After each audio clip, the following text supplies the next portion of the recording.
Welcome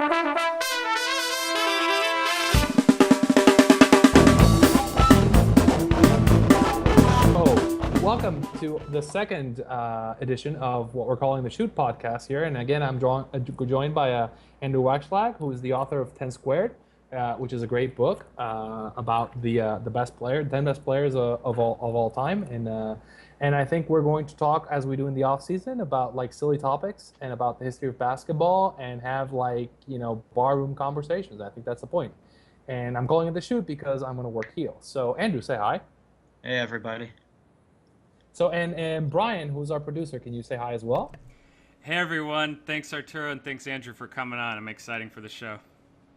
So the point here is, and what I'm going to try to do is we're going to try to keep it quick, we're going to try to keep it loose, and we're going to try to have the kind of conversations that you would have in a bar over a beer about basketball. So I think one of the things we were talking about before is we were talking about, and we talk all the time, we have these conversations like before we record the podcast, and sometimes they're better than the podcast, but well, you know what? You can't actually listen to it. Only Brian ever gets to hear us be really brilliant. So, but we'll try to kind of replicate that. So I think what we're going to talk about is, so we were talking about modern players that like should or shouldn't be in the Hall of Fame. And I think we're going to start with a guy who's actually mentioned in your book, who's Tracy McGrady. So do you think Tracy should be in or not? T-Mac is a tough guy. He's a real borderline. It depends how you define your parameters about who gets in the Hall of Fame. Is it impact on the game? Is it greatness? Today, I feel like every last guy everybody's talking about deserves to be in the Hall of Fame. You always hear everybody, if he dropped 30 one season or if he won a ring, everybody's saying, he deserves to be in the Hall of Fame. People think it's like a given these days that like a guy becomes like a Hall of Famer. So T-Mac is a really tough guy. I talk about him in my book a lot. I love him. He was my favorite player growing up. I would go to my backyard to try to be like T-Mac. He was silky smooth. He can shoot lights out. He was athletic. He was fun to watch. In the end of the day, I mean, he played, I think, maybe 3 great seasons, 3 phenomenal seasons, but he didn't have a lot of success in the regular season. I mean, given he did play in a very competitive Western Conference, he played in a very competitive playoff in the West. It's very competitive as well. So, it's difficult to advance deep into the playoffs in the West. And, I mean, it's not so fair for him. But, Yao Ming was never healthy. He was never consistently healthy. So he didn't win a ring until he played with the Spurs. So I don't think he's a Hall of Famer. I mean, he was phenomenal for a couple years individually, but he wasn't a winner, and he didn't have prolonged success. Yeah, I think he's a modern Bernard King, and I'm dating myself here, but like in that, in his prime, he had I like to call it the mythical shooting guard conch. He had it. Like there was a point where he arguably was the best like wingman 2 in the league. But as you say, like his prime was short. He never kind of sustained it. I'm all right with him getting in. It's the same with baseball. It's like I wouldn't give him he's not a first-time Hall of Famer. He's not a first ballot Hall of Famer. So he's going to have to sweat a little. I think he eventually gets in, but he's going to have to wait a while. To me, he has to wait a while. I think another interesting name, which is down this path of kind of missed opportunities. What do you think of Grant Hill? Grant Hill, that's interesting. Also a similar situation. Injuries cut his career short. So because of the lack of longevity, it's hard to really put him in there. I mean, he was phenomenal for a couple of years, but he's a very similar story to T-Mac. He has a slightly better case in the sense like it's the basketball Hall of Fame, not the NBA Hall of Fame. So I think he gets in because of his NCAA, of his time at Duke. I think time at Duke kind of puts him over. There's a couple other guys that get in because of that. I would say somebody like some of the international guys will get in. Like I think, and I'm the biggest Manu homer in the world, for example. So like, what do you think? Should Manu be a Hall of Famer? I've had this argument with my brother-in-law, so I'm interested to hear what other people think. I think Manu is a Hall of Famer. He's made some humongous plays in his career. He is successful. I mean, everybody on that Spurs team is successful, but I think Manu's an X factor. When we saw last year in the finals, if he doesn't play well, they're not going to win. I think he deserves a lot of credit. When he was 32 years old, he was probably one of the most underrated, exciting players to watch. I mean, he brought that Euro step. He he could score with the best of them, even though he didn't always do that. But I think he could, and he played some pretty solid defense. I think Manu's a Hall of Famer. Yeah, I think to me he's almost he's to me he's a first ballot Hall of Famer. I think the key is, and I've heard people say, oh, he gets in on international. I mean, even if he didn't have the international, he would still have to get into me. I do think the international kind of is the cherry on top that actually gets him in. I think, let's see another guy. So Powell, what do you think of Powell? Is Powell a Hall of Famer? Powell is hard to tell. Also, his career is still going on. Uh, I would like I said before, I don't want to say every last guy is a Hall of Famer. So Powell was never I the have. best player on his team. I mean, it was always Kobe's team. So and he wasn't as Mm, successful as like a mm, guy like Scottie Pippen was. So is man, Powell a Hall of Famer? I would have to say no. I think Phil would disagree with you if you got Phil on the line, we can ask him a question. I think Powell has to be a Hall of Famer. I think it's one of those teams where like both guys kind of have to get the credit for winning because the Lakers don't win those titles without Powell, and everybody and he was kind of what everything worked, and because he was the pro. I mean, he's the guy who's the model for what you need now, which is you want a big man who can actually pass the ball and kind of move the ball around and do things. And Powell was that guy. He could also protect the rim. He's an underrated defender too. So no, I think Powell definitely to me is right now he's a Hall of Famer. It's interesting that like they come up with that because I wouldn't expect that. I think Powell's one of those names to me like you say him is like he should be in the Hall, but maybe again I'm strange. So what do I know? So let's see. Let's get into trouble. And you won't get into trouble. I will. So Allen Iverson, what do you think? Allen Iverson, I would say he's a Hall of Famer. Uh, I guess his teams weren't as successful as Pau Gasol's. AI, I think, was in the finals one time, 2001. I think he took that Sixers team to the finals. He carried them. He stepped over Tyronn Lue. We all know the story. Uh, I think he's a Hall of Famer because not necessarily what he did on the court, even though he was phenomenal on the court, but everything he brought to the game. The style he ushered in an era of street ball, of bling and tattoos and cornrows. Like he brought all that to the table. Just what he represented. Uh, that's definitely a humongous factor. And also, I guess because of his game, yeah, he was definitely a ball hog, but he put on points on the board, and he can score. You know what he represented? We have to talk about his height. I mean, he was sub 6 feet, and he was dominating, scoring 30 a game for a few years. I mean, that's incredible. Yeah, So his teams weren't successful, but for who he was and for what he represented, I'm giving Iverson I would put him in the Hall of Fame. yeah. I'm saying I think here's the thing. I think I see the contribution thing. There's a reason why the teams that he was on like didn't get better. They got worse when like they got better when he left. He didn't really necessarily get better. Very controversial. I think that to give an example, and everybody brings up the pound for pound, but I actually do think like if I'm arguing pound for pound, like Chris Paul sitting in the corner going like, yeah, I have a much better case than he does. But I think that Iverson eventually gets in because of his contributions kind of away from the court. He's also a really great defender. Even though he was a chucker, he was also a real great defender. And so I do think he should be in the Hall, but definitely a guy who shouldn't be like first. I think he should wait to the veterans. To me, that's me.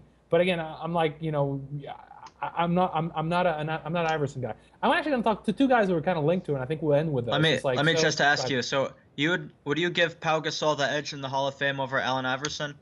Yes, definitely. Yes. No, yeah. Oh, yeah. Really? Because if here's the thing, I have this theory, which is the championship big man. You need to have a big man to win the title, and like you need to have like there's a certain style of big man that you need to have, and Powell is a guy that you can build a championship team around, right? So Shaq was a guy you could build a champion. It's like because Powell had like he can defend the post, he can do things on the offensive end, he can defend the rim. Like if you've got Powell, you're right, and you put the right pieces around them, you can win the title.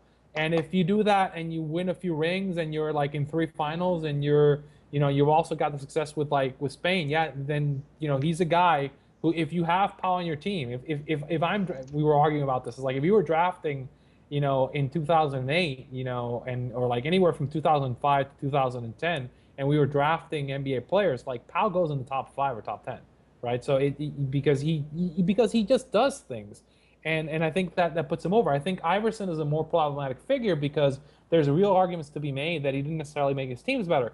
Case in point, which is Chauncey Billups. There's a whole argument about Chauncey Billups versus Allen Iverson going on, and so do you think Chauncey should be in the Hall of Fame? I don't think so. Was he ever a top 5? Was he ever a top 10 player in the NBA? It's hard. It's hard to argue against. Here's the case for Chauncey is, his teams are always successful, and if you argue with him and he was like it's the same kind of like he wasn't ever here, but he was always here, right? And he was consistently here for a long, long time. It's kind of the same case we were talking about Pierce, where like Pierce necessarily didn't really get into that like super level, but he was always kind of there for a very long time. That actually kind of makes a difference. And I think the thing with Chauncey is like his teams, the Allen Iverson for Chauncey trade, right? So it's like when you trade one for the other, like Chauncey just had this thing where he made everybody else around him better. And he was on some really, really great teams. And if you think about it, what happened to that Pistons teams once he left? What happened to that like Nuggets teams once he got there? And he's a guy who has like a real case. And again, the advanced stats actually kind of love him because he does, you kind of put him on teams and teams get better. And I think he's a guy, he's probably not going to get in first ballot, but I think Chauncey gets in. Everybody loves him. I think Chauncey eventually gets in. But he wasn't, you say he was like a winner, but like, I mean, he wasn't a winner like all the Celtics were in the 60s. All those players, Bill Sharman, Kuziel, Havlicek, like those guys are real winners. Like, yeah, he makes his team better, but like Hall of Famer, like it's a harder league. It's like, the fact that his teams made the conference final 6 years in a row, like, and it's a different league. It's a harder. Is that because the Pistons were one of the best defensive teams in the era, or is that because of Chauncey was running point? I think it's a combination. I think so. Here's a guy who to me I think has trouble, but to me he's a first ballot no-brainer Hall of Famer. Ben Wallace. What do you think about Ben Wallace? Ben Wallace, I would say, is definitely has a better argument than Chauncey Billups. Yeah, if anybody wants to make the defense argument and have me take them seriously, so you say I value defense, and I think the defense is really important. It's a super important facet of the game of basketball, and you don't think Ben Wallace is a first ballot Hall of Famer, I can't take you seriously because like he was the best defensive big man that we've seen in the last. In the modern era, like him and KG are the two best defensive players we've seen in the modern era. Like after David Robinson hung him up and Hakeem walked away from the league, we haven't seen better defenders than these two cats. And you could, I mean, like even people forget, like he was on that Cavs team that won 68 games, and that Cavs team, and people are like, what happened to that Cavs team? Why did they melt down? Well, Ben Wallace got hurt just before the playoffs started, and he wasn't available. And that was that team, because that team was kind of built on kind of having him and LeBron out there. So him and LeBron, or like when he's coming out, Anderson Varejão's coming in. But when they have to go to Varejão as the top, that was a different team. So not having him on that team is what made the real difference. And he's one of those guys that, like, to me, he should be first ballot. He should get in immediately. But like, I kind of feel like it's going to take some help. I mean, do you think that? Do you think he's a first ballot Hall of Famer? I don't know about first ballot, but the reason why he's not going to be is because defense is underappreciated today. Yeah. People look at offense, and that's probably why a guy like AI is going to get in as opposed to a guy like Ben Wallace. Ben Wallace, like you said, he was a top defensive center in the league for the last, when he was playing for a decade. So he is really borderline. I think I would say no for Ben Wallace. Not necessarily because of, I don't know. I feel like you're putting me in a tough spot here. I don't see him as a Hall of Famer. Again, maybe I personally think a lot of guys in the Hall of Fame, it's hard to give names offhand, but guys are in the Hall of Fame who don't necessarily deserve to be in there. So, Ben Wallace probably has a better argument than a lot of people already in the Hall of Fame. But like if we're starting over and we have to name like the top tier guys who belong in the Hall of Fame, it's hard for me to put Ben Wallace in there. Yeah, it depends. I think it does depend on your filter. To me, I mean, he's a guy to me who deserves to be in. But I value big men and defensive big men. Like really, you need a defensive, like a guy who can protect the rim, like to win that title, in my opinion. And Ben Wallace is like the prototypical guy who can protect the rim, right? So it's right, but I mean, how about like a guy like Tyson Chandler? I mean, he was protecting the rim with Dallas. You wouldn't say he's a Hall of Fame. I've actually made the argument that Tyson is a guy who needs one more run, right? So if Tyson can be the centerpiece center of another finals team, then yeah, there's an argument to be made. The problem with Tyson is Tyson's had a career where that's like really been shortened by injuries, and there's a reason why Dallas kind of didn't re-sign him is because they didn't trust his legs, and I think that he's a guy who if he'd played a healthy 10-year career on one team, I think we view him completely differently. Because I mean, if go back and watch that 2011 finals, I mean, he was the key on that team, and it was the thing that made that team go around. And there's a reason why, like, you know, I think there's a line that I think that the team the worst fall in wins from winning the title to the next season, I think, is that Dallas Mavericks team after they lost Tyson Chandler. So Tyson Chandler left, and that team like had the biggest fall from a team that won the title. And again, I think he's great. But to your point, it's like he was really, really, really great, right? But he hasn't sustained it. And the other problem is like he's also gone to that New York team where he's carrying the corpses of like you know, I mean, like the fact that he was on a team with Andrea Bargnani, Amari Stoudemire, and Carmelo Anthony, right? Like covering the post, and it wasn't the worst defensive team in the league. That's kind of that's a testament to his greatness. That is a testament to his defensive greatness.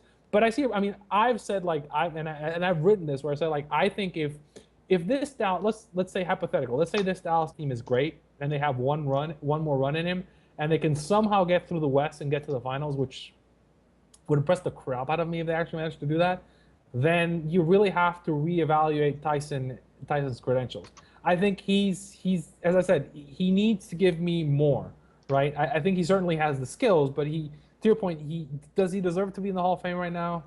No. No, you can't put him in because then 100 other guys belong in there. Yeah, I mean, I think another guy who has a better case, who's going to get in is I think Mutombo's getting in, and I think Mutombo's going to get in partly because he's a great African player, but on his own right, I think everything that Tyson Chandler does, I think Mutombo did better. I think the problem with Mutombo is he had the bad luck of playing those, you know, some good Atlanta teams, but he was playing in Atlanta, which you know, I've lived in Atlanta, and Atlanta is not a basketball hotbed exactly, and you have a hard time kind of carrying that. It's like people forget. I mean, the teams those are some good Hawks teams that Mutombo was on. It's just you know, they, as I said, they happened almost in a vacuum.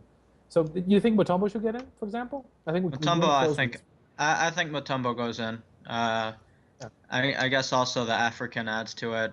You know, just what he represented. Also, let me ask you this though: if you replace Ben Wallace on those Pistons with Tyson Chandler, are they better, the same, or worse? Oof.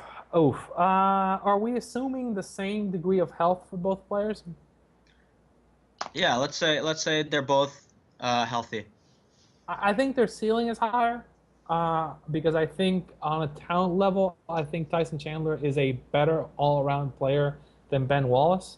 But I think that at a whole, the Pistons are better off having Ben Wallace because he's a guy who never really missed time, right? And so he gives you that consistent day in. You know, there's something to be said for blue collar. I mean, I think to me, it's like Kobe's argument for the Hall of Fame to me is like there's something to be said for like consistently being great over time, right? It's like you don't necessarily never really got to be the top player in the league, but being great and good for like a really long time being available is something not to be discounted, right? And I think that's why I think Ben Wallace deserves to be in the Hall of Fame, whereas Tyson Chandler kind of, you know, I'd be like, good player, very high ceiling, but he can never quite stay on the court enough, right? As I said, there's a reason why a very smart team in Dallas passed on a guy they knew to be really good. They say, look, we don't trust his legs, right? We've looked at it, we don't trust it, and they haven't necessarily been proven wrong. I mean, anybody who's watched those Knicks seasons knows that, you know, he misses a lot of time. So I think we're gonna end with this, and next we're gonna talk about like why MJ is not the greatest player of all time.